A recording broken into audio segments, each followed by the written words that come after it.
반갑습니다, 여러분. 우리 지난 시간에는 이 삼국과 남북국의 경제 생활에 대해서, 경제의 모습, 경제 활동에 대해서 살펴봤습니다. 자, 그러면 우리 오늘은 지난 시간에 이어가지고 삼국과 남북국의 사회 모습이 어땠는지에 대해서 같이 한번 살펴보도록 할게요. 자, 그럼 오늘도 우리 수업에 들어가기에 앞서 지난 시간에 뭐 했었는지 다시 확인해보는 그런 복습해보는 문제 두 가지 같이 한번 풀어보도록 할게요. 자, 그럼 첫 번째 문제 같이 한번 읽어볼까요? 농업 생산력을 높이기 위해 실시했던 삼국의 정책들은 어떤 게 있었죠?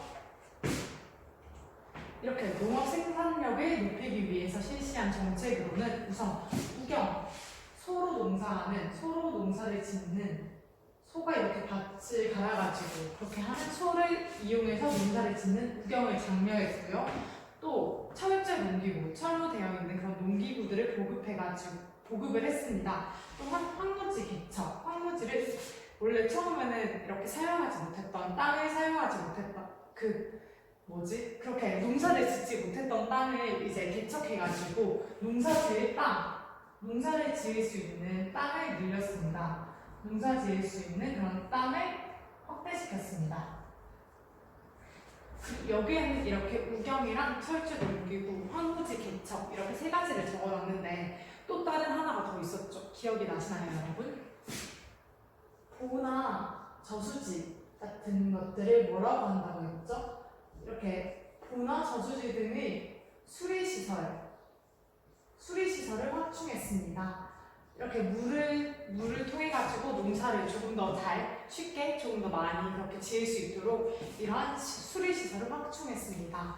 이때 이렇게 고대 국가에서는 농업 생산력이 굉장히 아주 중요한 그런 부분이었다라고 말을 했었죠. 그래서 이렇게 자기들이 이 고대 국가에서 살아갈 때 가장 중요했던 농업 생산력을 높이기 위해서 여기 국가적으로는 우경을 장려했고 철제 농기구를 보급했으며 황무지를 개척해서 농사 지을 수 있는 그런 땅을 확대시켰으며 또 보나 저수지 등의 수리시설들을 확충했습니다. 자, 그러면 우리 이번에는 두 번째 문제 같이 한번 읽어볼게요. 발해와 신라의 상설 교통로는 어떤 거였죠? 네, 신라도였습니다. 우리 지난 시간에 발해랑 신라는 우선 서로 약간 대립 같은 것들을 많이 했었다라고 말을 했습니다. 그 대립의 예로는 우선 당나라와의 관계라고 말을 할 수 있어요. 당나라에서 이렇게 발해에서도 도당 유학생이 있었고요. 또 신라에서도 도당 유학생이 있었다라고 말을 했어요. 도당 유학생들이 이렇게 당나라로 가 있었습니다. 근데 이렇게 발해와 신라는 서로 거기에서 조금 더 자기 나라 출신의 그 유학생들이 조금 더 높은 자리를 그렇게 할 수 있도록 그런 것들을 요구하기도 하고 서로 이렇게 경쟁을 하기도 했습니다. 이렇게 대립을 하기도 했으나 이 둘은 결국 서로의 이해관계에 따라서 교류를 하기도 했습니다. 교류를 하기도 했어요. 그래서 이 교류를 하기 위해서 만들어놨던 상설 교통로는 신라도였습니다. 신라로 가는 길이라고 그렇게 기억을 하시면 될 것 같아요. 이렇게 신라도를 통해 가지고 신라도라는 상설 교통로를 통해서 발해와 신라가 이렇게 서로 교류를 했다라는 것을 우리가 알 수 있습니다. 자, 네. 그러면은 오늘 우리가 배워볼 내용에 대한 학습 목표 두 가지를 같이 한번 읽어보고 가도록 하겠습니다. 자, 첫 번째 같이 한번 읽어볼까요? 신분제 사회가 형성된 배경에 대해 설명할 수 있다. 자, 그리고 두 번째, 통일신라와 발해 사회의 특징에 대해서 말할 수 있다. 이렇게 두 가지가 있습니다. 그래서 우리는 이 학습 목표를 통해서 이 사회의 특징, 이 삼국과 남북 사회의 특징에 우선 신분제가 있었다라는 것을 추측할 수 있겠죠. 물론 우리는 이미 그 전에도 배웠듯이 귀족이 있었다라는 걸 배웠고요. 또 노예가 있었고 농민이 있었다라는 걸 배웠습니다. 그래서 우리는 이미 사실 이때 신분제가 존재했다, 신분제 사회였다라는 걸 알고 있지만 오늘은 이 신분제 사회에 대해서 조금 더 자세하게 살펴보면서 이 고대 국가들의 그 사회 모습이 어땠는지 같이 한번 살펴보도록 할게요. 자, 여러분 혹시 이 그림이 어떤 건지 아시나요? 이 그림은 고구려에 있는 무용총에 있는 벽화인 접객도라는 벽화입니다. 그래서 여기 보시면은 우선 여기에 이렇게 큰 사람이 있고 큰 사람이 2명이 있고 작은 사람이 1명이 있어요. 이 그림을 한번 이걸 설명을 해보자면은 여기 이렇게 크게 있는 사람은 귀족이자 주인이에요. 귀족이자 이 노예의 주인입니다. 또 이 사람, 여기 있는 사람들도 그 신분이 높은 그런 손님인 거겠죠. 그러니까 결국 신분이 높은 신분에 따라서 신분에 따라 크기를 이렇게 따랐다 이렇게 표현을 했다라는 걸 알 수 있어요.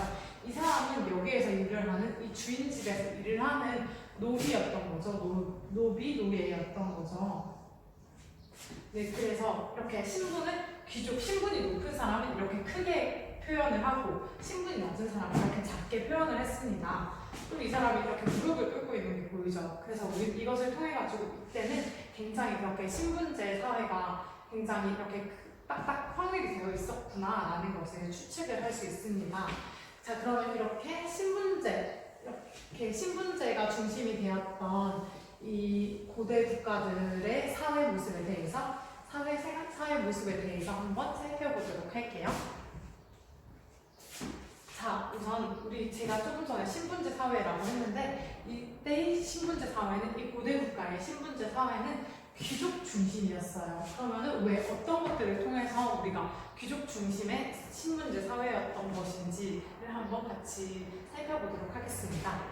자, 우선 첫 번째로 구여랑 초기 고구려 그리고 삼안에는 호민, 하호, 노비 이렇게 세 개의 지위, 세 개의 그 신분이 있었습니다.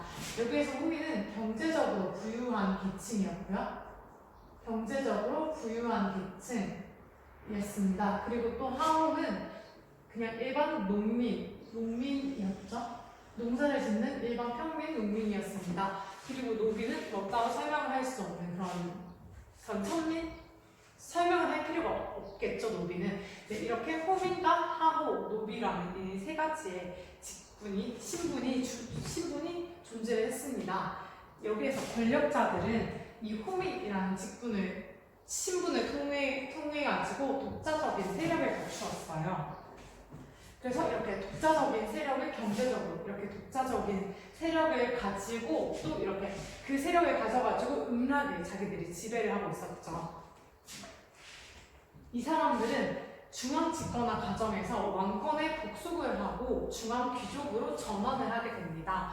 우리가 저번 시간에 고대 국가에 대해서 배울 때 고대 국가가 중앙 집권화를 하기 위해서 거기에 있는 지방에 있는 그런 힘 있는 권력자들을 중앙으로 이렇게 몰아가지고 중앙 귀족으로 전환을 시켰다라고 배웠었죠. 그래서 이것도 여기에 있는 호민들도 그렇게 자기들 나름의 세력을 가지고 있던 호민들이, 권력을 가지고 있던 사람들이 중앙 집권화 과정에서는 왕권에 이제 복속을 하고 왕권이 강화되어서 왕권에 복속을 하고 또 중앙 귀족으로 이렇게 전환이 되는 그런 상황이 있었습니다. 네, 그렇게 전환이 되었습니다. 자, 이때는 또 고대 국가는 엄격한 신분 제도가 마련되어 있었어요.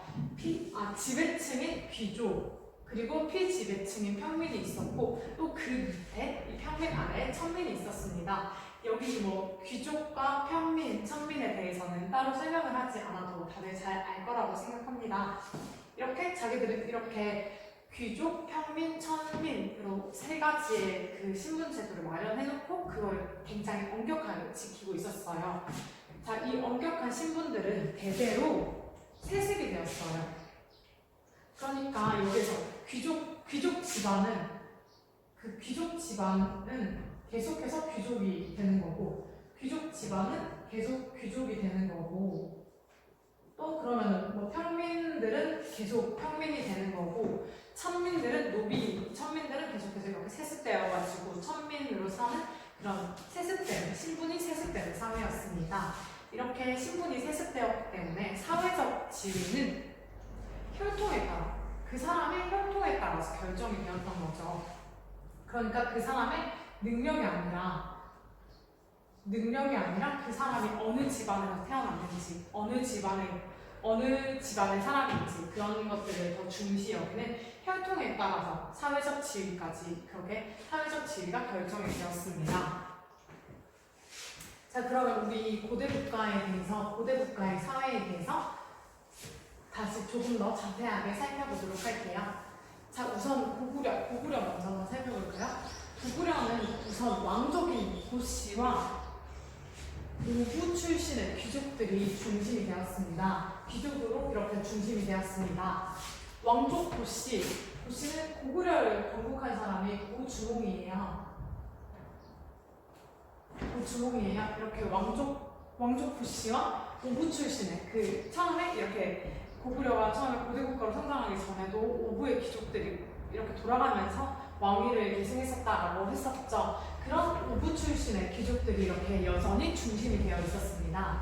자, 그리고 또 백제는 왕족인 부여씨와 팔성의 귀족이 최고 지배층을 형성하고 있었습니다. 그러니까 여기에서는 오부 출신의 귀족들이 있었고 여기는 8가지의 성을 가진 그 귀족들이 최고 지배층을 이렇게 형성하고 있었습니다. 그리고 신라에 대해서 한번 살펴볼게요. 신라는 왕족인 김씨와 박씨, 석씨가 있었습니다. 우리가 신라는 처음에 김, 박, 석 이 3가지 성씨가 서로 돌아가면서 왕위를 그렇게 계승했다라고 말을 했었죠. 그래서 이렇게 왕족인 김씨와 박씨, 석씨가 이렇게 있었고 중심이 있었고 또 신라는 독특한 신분제인 골품제를 마련했습니다. 골품제는 이렇게 골과 품으로 나뉘는 그런 신분제예요. 그거에 대해서 조금 더 살펴볼게요. 우선 왕족은 성골과 진골 이렇게 여기에서 골에 해당하는 성골과 진골이 이렇게 왕족으로 있었고요. 또 족장 세력들의 지방에 있는 그런 족장 세력들의 크기에 따라서 6에서 12품까지 편성이 되었습니다. 여기 품에 해당하는 거죠. 이렇게 골과 품으로 나누어가지고 신분제를 마련하고 이 신분제를 굉장히 엄격하게 지켰습니다. 자, 여기 골품과 관등표를 같이 한번 살펴볼게요. 골품은 개인의 신분뿐 아니라 친족의 등급을 나타내는 것으로 개인의 정치, 사회적 활동 범위를 결정하였고 또 집과 수레의 크기나 복색 등 일상생활까지 규제했습니다. 그러니까 그냥 이 사람들이 뭐 내가 어디까지 올라갈 수 있어 라고 하는 상한선 같은 게 정해져 있는데 이렇게 직분에 대한 그 직급에 대한 정치나 사회적인 그런 활동에 대한 상한선만 있었던 게 아니라 그냥 뭐 집에서 집 평수 같은 거 있잖아요. 집의 크기나 뭐 수레 같은 것들의 크기나 뭐 그런 자기들이 입을 수 있는 옷 같은 거에 대한 그런 일상생활에 대한 그것도 이렇게 정하고 있었던 거죠. 골품을 통해 가지고 이 골품제를 통해서 일상생활까지 그렇게 규제를 했습니다. 자, 그리고 진골은 승진에 제한이 없어서 최고 관등까지 오를 수 있었지만 여기 있는 육두품은 육관등, 최고인 육관등인 아찬까지만 승진을 할 수 있었습니다. 또 관직 진출이 사두품으로 제한이 되면서 나중에 1에서 3에서 1두품은 결국 나중에 점차 평민화 되었습니다. 네, 이렇게 보시면은 여기는 상한선이었고요. 여기까지 이렇게 있는데 나머지는 다 상한선이 있죠. 이것을 통해 가지고 그때 신라의 골품제가 굉장히 폐쇄적인 것이었구나라는 것을 알 수 있습니다. 자, 그럼 우리 조금 더 자세하게 살펴보도록 할게요. 우선 평민은 대부분 농민, 그러니까 자기들이 이렇게 스스로 어디에 예속되는 게 아니라 자기들이 스스로 이렇게 농사를 짓고 그거를 먹고 하는 그런 자유민이었습니다. 하지만 자유민이었지만 생활에 어느 정도의 제약은 받았죠. 그 제약은 우선 국가의 조세와 특산물들을 납부해야 했고 또 노동력을 징발당하기도 했습니다. 물론 자기들이 어딘가에 예속이 되어 있는 것은 아니었지만 이렇게 자기들이 그렇게 벌어서 자기들이 농사를 지은 그것들의 수확물 같은 것들에 대해서 세금을 내야 했고 또 뭐 특산물 같은 것도 내야 했고 자기들의 노동력을 징발당하기도 했습니다. 또 이러한 평민 중에서는 빚을 굉장히 많이 지고 그 빚을 갚지 못해가지고 노비로 전락하는 그런 경우들도 있었어요.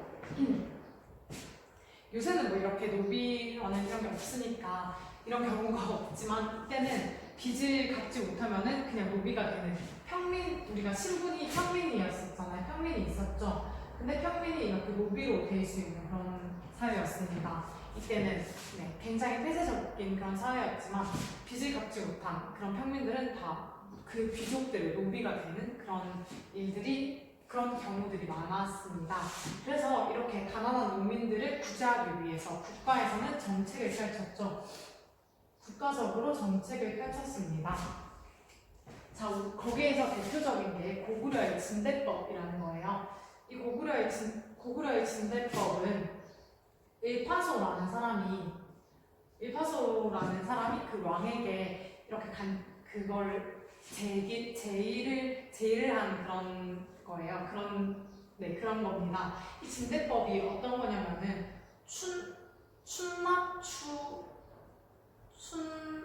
춘대추납이라는 그런 제도였어요.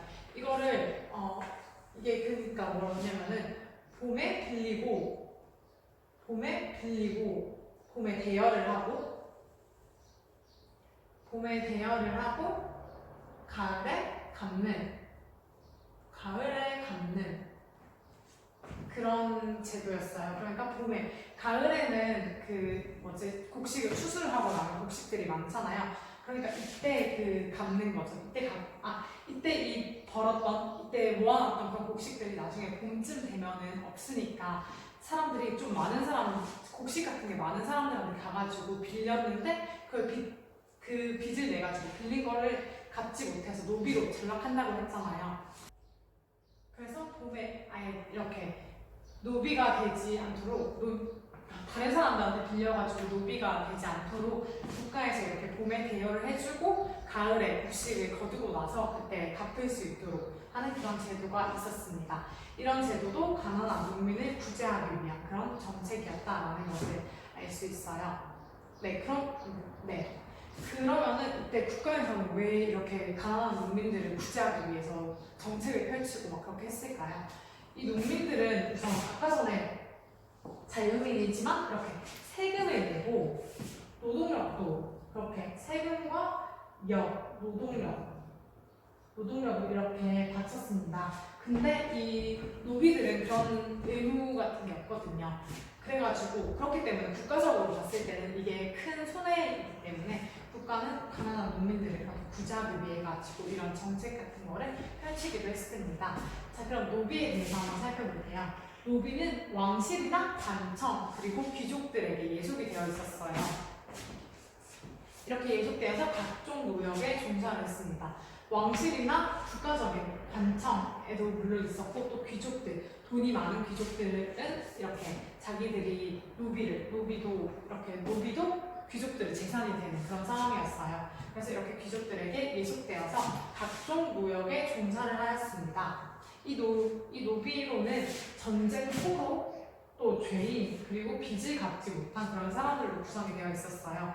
이 전쟁 포로는 뭐 다른 나라에서 이렇게 끌고 온 포로들이 있겠고요. 죄인은 자기가 뭔가 잘못을 해가지고 노비로 이렇게 떨어지게 되는 그런 사람이었고, 빚을 갚지 못한 사람들은 앞서 말했듯이 그렇게 자기들이 뭐 곡식이 없을 때 빌려가지고 나중에 갚지 못해서 그렇게 노비가 되는 그런 사람들로 구성이 되어 있었습니다.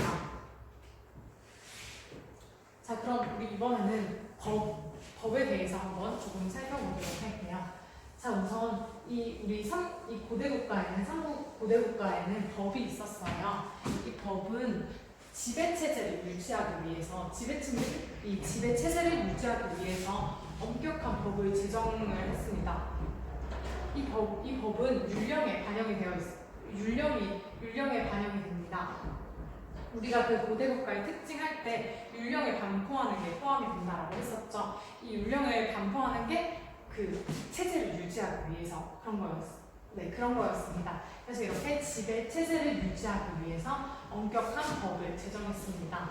우선 고구려의 법을 한번 보면요. 고구려는 반역자를 화형하고 목을 뱀, 그리고 또 그 가족들을 노비로 삼기도 했습니다. 또한 패전을 하면, 전쟁에서 패배를 하면은 사형을 시켰어요. 또 일책 12법, 그 하나의 잘못에 대해서 12배로 배상하게 하는 그런 일책 12법이 있었습니다. 자, 네. 그리고 백제에 대해서 한번 살펴보면은 백제는 반역자나 살인자, 그리고 또 패전을 하는 그런 군사들을 사형을 시켰습니다. 그리고 뇌물을 받거나 횡령한 관리들은 세배로 그렇게 배상을 하거나 아니면 금고형에 처했고요. 부인이 간통을 하면은 그 사람의 신분이 하락이 되고, 신분을 하락시키고 나서 그 사람을 결국 남편 집에 종으로 이렇게 노비로 삼게 됩니다. 이러한 법이 있었습니다. 그리고 신라의 법도 고구려나 백제와 비슷했던 것으로 여겨지고 있어요.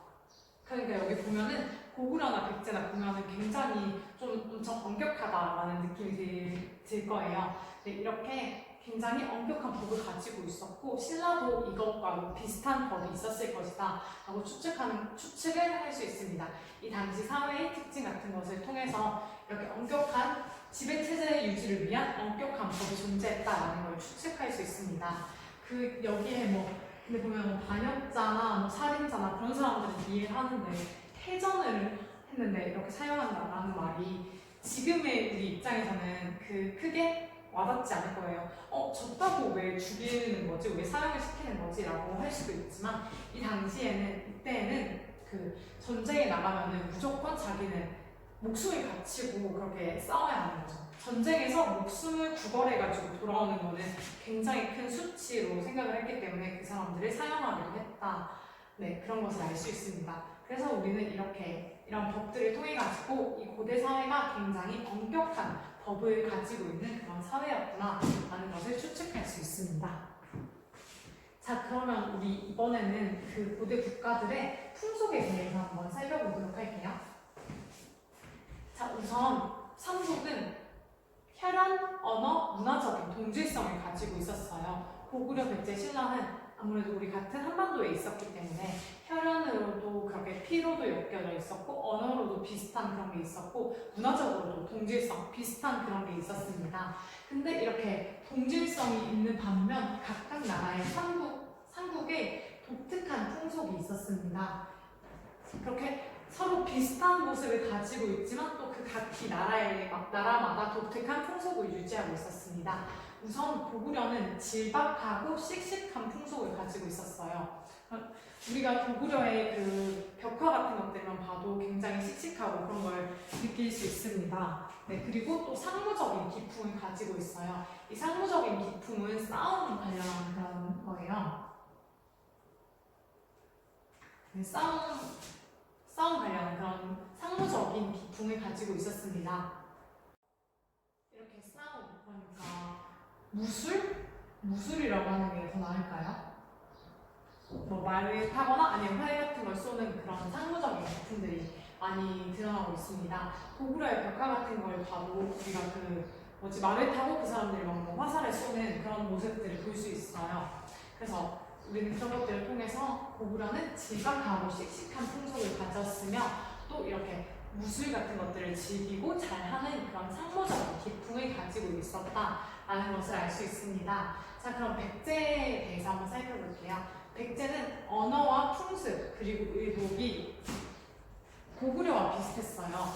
우리가 저번에 고대 국가 들어오기 전에 여러 나라들 했을 때인가요? 고대 국가 할 때 백제의 건국 세력이 고구려에서 내려왔다고 하는 걸 우리가 배웠었죠. 고구려에서 백제 건국 세력이 내려와가지고 거기 한강유역에 있던 사람들과 결합을 해서 백제를 이렇게 건국하게 되었다라는 것을 우리가 지난번에 배웠습니다. 네, 그래서 이렇게 백제는 언어와 풍습 그리고 의복이 고구려와 비슷했어요. 또 이 사람들은 중국과의 교류를 통해 가지고 한문에 능숙했습니다. 그러니까 한문에 능숙하다라는 것을 통해 가지고 우리는 중국과의 교류가 잦았구나라는 것을 알 수 있는 거죠. 추측을 할 수 있습니다. 자, 그럼 신라에 대해서 한번 살펴볼게요. 신라는 고구려나 백제에 비해 가지고 중앙 집권적인 고대 국가로 늦게 성장을 했습니다. 우리가 그 삼국의 그 전성기를 보면은 신라의 전성기가 가장 늦었어요. 신라는 우선 이렇게 나라 독립적으로 한쪽으로 굉장히 치우쳐가지고 구석진 곳에 이렇게 치우쳐져 있는 그런 곳이었죠. 그런 지리적인 특성을 가지고 있었습니다. 그래서 신라는 이렇게 다른 고구려나 백제에 비해 가지고 중앙 집권적인 고대 국가로 좀 성장이 더디었어요. 네, 그랬기 때문에 신라는 초기의 전통을 유지하고 있었습니다. 그 초기의 전통으로는 화백회의가 있었고요, 또 화랑도가 있었습니다. 이 화백회의는 귀족회의였죠.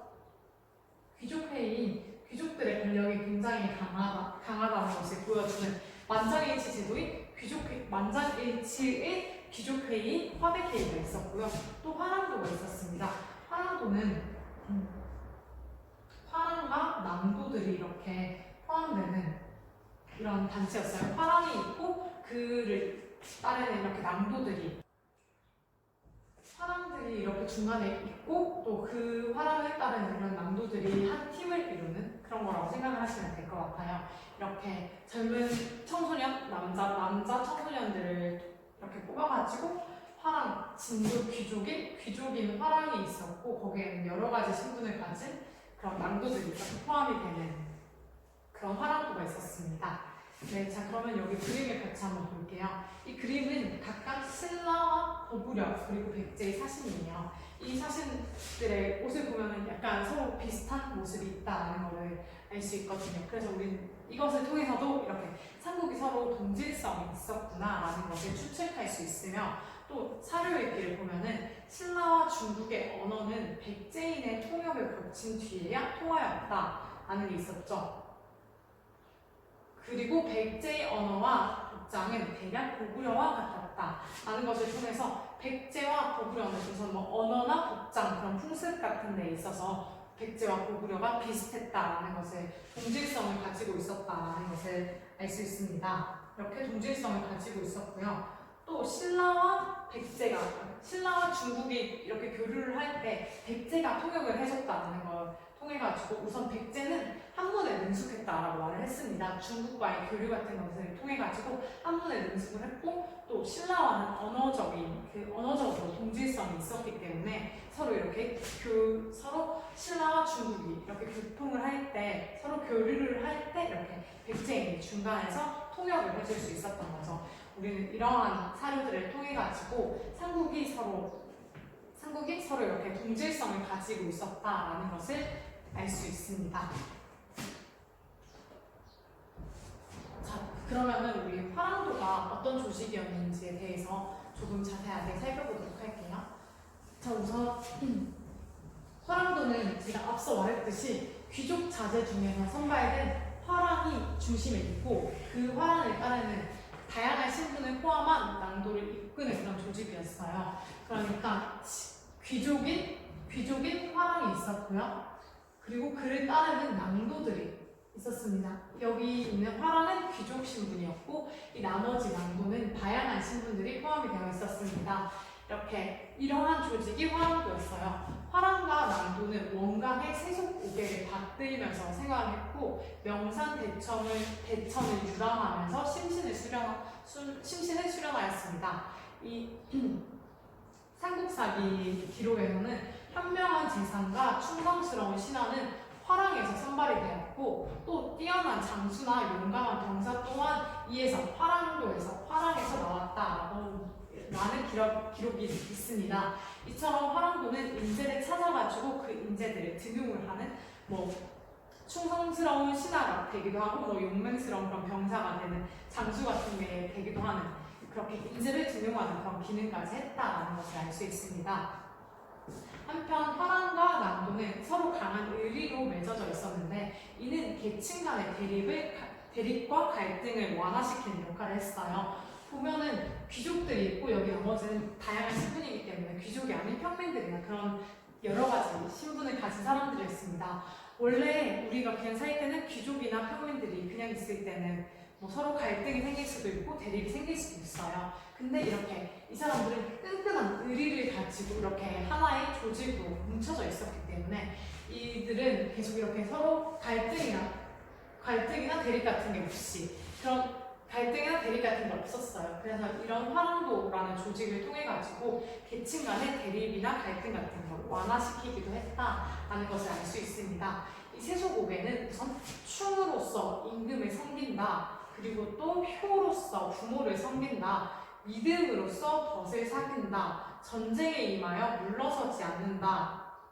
그리고 살생을 가려서 한다. 라는 이런 내용이 담겨져 있습니다. 이거는 유교적인 덕목이 이 세속옥에 포함되어 있다는 것을 알 수 있는 부분인데 이 세속옥의 유교적인 부분에 대해서는 다음에 문화 같은 거 할 때 유교에 대해서 살펴볼 때 같이 조금 더 살펴보도록 하겠습니다.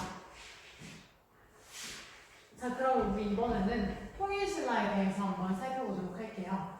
자, 우선 통일신라에 대해서 살펴봅시다. 통일 후 신라는 민족의 융합을 위해서 노력을 했습니다. 백제와 고구려의 유민이랑 영토를 흡수했어요. 이제 이렇게 삼국이 그냥 신라만 있는 게 아니라 백제, 고구려, 그리고 신라 이렇게 삼국이 통일신라가 되었습니다. 그래서 백제와 고구려의 유민들을 이렇게 흡수해가지고 통일신라인을 만들기 위해서 노력을 했고 또 거기에 있던 백제의 땅이나 고구려의 땅 같은 그런 영토들을 흡수하기 위해서 이렇게 흡수해서 민족을 융합하기 위해서 크게 노력을 했습니다. 통일신라는 이렇게 안쪽으로는 내부적으로는 민족의 융합을 위해서 노력을 했고요. 또 외부적으로는 대외 교류를 활발하게 했습니다. 이렇게 대외 교류를 활발하게 했기 때문에 신라인들의 활동 범위가 확대되었어요. 외국에 가서 사는 재외국인이 증가하기도 했고요. 그리고 거기에 가서 그냥 교역 같은 거 하는 장사를 하는 그런 사람들이 생겨났습니다. 그런 것들을 통해서 옛날에는 그냥 뭐 고구려, 백제, 신라나 이런 데나 아니면 중국이나 뭐 그렇게 있었던 곳이 이제 활동 범위가 조금 더 확대가 된 거죠. 또 이렇게 대외 교류가 활발해졌고 골품제에도 변화가 일어났습니다. 성골이 소멸했어요. 우선 우리가 통일신라 이때 성골이 소멸해가지고 더 이상 성골이 없어서 진골 출신 왕이 이렇게 등극을 했다고 했습니다. 진골 출신의 최초의 왕은 누구였죠? 무열왕이었습니다. 세종 무열왕이 진골 출신 최초의 왕으로 등극을 했습니다. 네, 이렇게 성골이 소멸되었고요. 아까 전에 앞서 말했듯이 삼에서 일두품은 평민화가 되었어요. 이제 그 사두품까지만 이렇게 진출을 할 수 있었기 때문에 3에서 일두품은 평민화가 되었습니다. 또 이렇게 신라 말에는 지방에 있는 지방의 호족들이 성장을 했어요. 자기 나름대로의 세력을 갖춘 지방에서 뭐 경제적인 것들이나 뭐 정치적으로 이렇게 자기들의 세력을 어느 정도 확보한 신라 말에 지방 호족들이 성장을 했고요. 또 농민봉기들이 발발했습니다. 이 농민봉기는 자기들이 먹고 살기 힘드니까 이렇게 농민들은 더 이상 우리도 자기들이 먹고 살 만큼의 그런 식량 같은 것도 없고 그런데 계속 해가지고 이렇게 나라에서는 계속 세금을 걷어가고 그런 상황 때문에 농민들이 봉기를 자주 일으켰어요. 이렇게 신라 말에는 지방 호족들이 지방에서는 자기들의 세력을 확보하고 있는 지방 호족들이 성장을 했고요. 또 농민들은 계속 못 살겠는데 계속 너무 살기가 너무 힘드니까 농민들은 봉기를 일으키기도 했습니다. 그래서 이러한 것들을 통해 가지고 골품제를 바탕으로 한 신라 사회가 해체되고 있었어요. 원래 이렇게 굉장히 폐쇄적인 신분제도였던 골품제였잖아요. 이 골품제가 중심이 되던 신라 사회가 이제 점점 신라 말이 되어서 점점 해체가 되고 있었다라는 것을 알 수 있습니다. 자, 사료 읽기도 같이 한번 볼게요. 여기 대사의 덕포는 무염으로 달마 대사의 10대 덕손이 된다.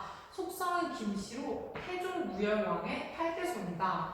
아버지는 범청으로 골품이 진골에서 한 등급 떨어져서 등란이 되었다.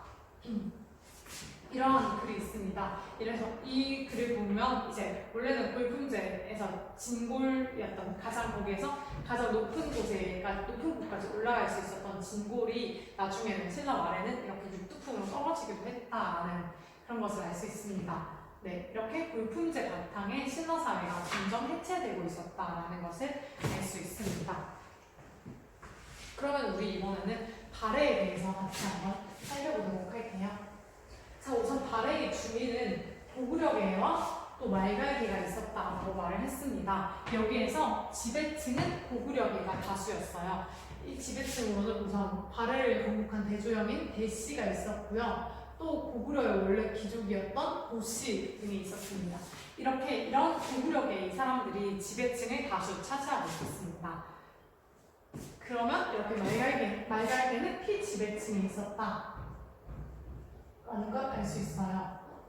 그러면 우리 법률과 풍속에 대해서 살펴보면은 우선 이 발해는 고구려와 유사했어요. 그 이유는 뭐였죠? 고구려를 계승했다라는 그런 의미를 가지고 그런 마음을 계승 의식을 가지고 있었다고 했습니다. 발해는 그래서 고구려 계승 의식을 가지고 있었기 때문에 법률이나 풍속에 있어서도 고구려와 유사한 그런 모습을 많이 보이고 있어요. 자, 그럼 상층 사회에서는 우선 당나라의 문화가 널리 수용이 되었어요. 물론 이렇게 고구려와 유사한 그런 문화들이 법률이나 풍속 같은 것들이 기반이 되어 있었지만 당나라의 조금 더 당의 발전한 그런 문화 같은 것들을 발전한 문화를 널리 수용했습니다. 여기 상층 사회에 있는 사람들은요, 막 그 당나라에 가가지고 뭐 교역을 하기도 하고 서로 이렇게 교류 같은 걸 하고 뭐 유학을 가기도 하고 했기 때문에 당나라의 그 조금 더 발전한 문화 같은 거를 이렇게 발해로 가지고 와서 상층 사회에서 상류층 사회에서 이렇게 널리 수용이 되었습니다. 그리고 하층 사회는 고구려와 말갈의 전통적인 생활 모습을 유지하고 있었어요. 이렇게 고구려계와 말갈계가 있었다고 했죠. 이렇게 주민으로. 그래서 이런 하층은 고구려와 말갈의 전통적인 생활 모습을 유지하고 있었다라는 걸 알 수 있습니다. 자, 그리고 발해의 그 모습에 대해서, 문화에 대해서 살펴보면은 고구려와 마찬가지로 무술 같은 걸 즐기는 고구려와 비슷한 상무적인 기풍을 가지고 있습니다. 이렇게 상무적인 기풍, 아까 전에 고구려 할 때도 나왔었죠. 막 그렇게 뭐 무술이나 싸움이나 그런 것들을 즐기고 잘하는 그런 상무적인 기풍이 있었고, 또 여성의 지위가 비교적으로 높았어요. 이 고대 국가를 보면은 여성들의 지위가 굉장히 낮은 모습들이 많거든요. 그런데 이 여성의 지위가, 여기 발해에서는 여성의 지위가 비교적으로 다른 나라들에 비해서 비교적으로 높다라는 것을 알 수 있습니다. 그리고 여사라고 불리는 여성 교사의 개인 지도를 받기도 했습니다. 자, 네, 여기 보면은 이거는 정효공주 무덤에 있는 벽화인데 여기에 보면 약봉, 무사, 시총 등이 그려져 있어가지고 그 당시 발해인들의 옷차림 같은 걸 알 수 있고 또 그 사람들의 생활 모습 같은 것을 이 그림을 보고 추측할 수 있습니다. 여기 이게 글이 잘못 적혀 있는데, 네, 잘못 적혀 있네요. 이거는 화랑도는 지난 그 신라할 때 했던 거고요. 여기에서는 발해의 여성에 대해서 한번 살펴볼게요. 발해의 여성이 아까 전에 비교적으로 지위가 높았다라는 것을 말했습니다. 그러면 어떤 것을 통해서 그렇게 알 수 있는지 조금 더 자세하게 살펴볼게요.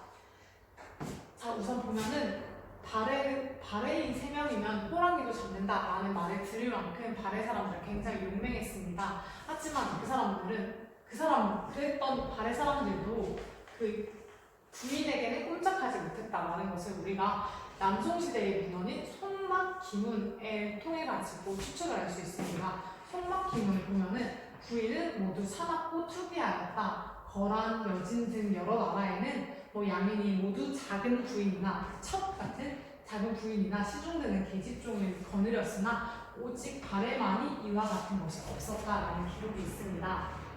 그래서 이렇게 발해 여성은 여러 명이 서로 자매 같은 걸 맺어가지고 서로의 남편을 이렇게 감시했고요. 또 남편이 첩을 들이려고 하면 다 같이 이를 꾸짖기도 했다고 합니다. 이러한 부인들의 등살 같은 부인들의 부인들 때문에 발의 남자는 첩을 주기 어려웠을 뿐 아니라 밖에 나가서도 한눈을 팔 수 없었다라는 것을 알 수 있습니다.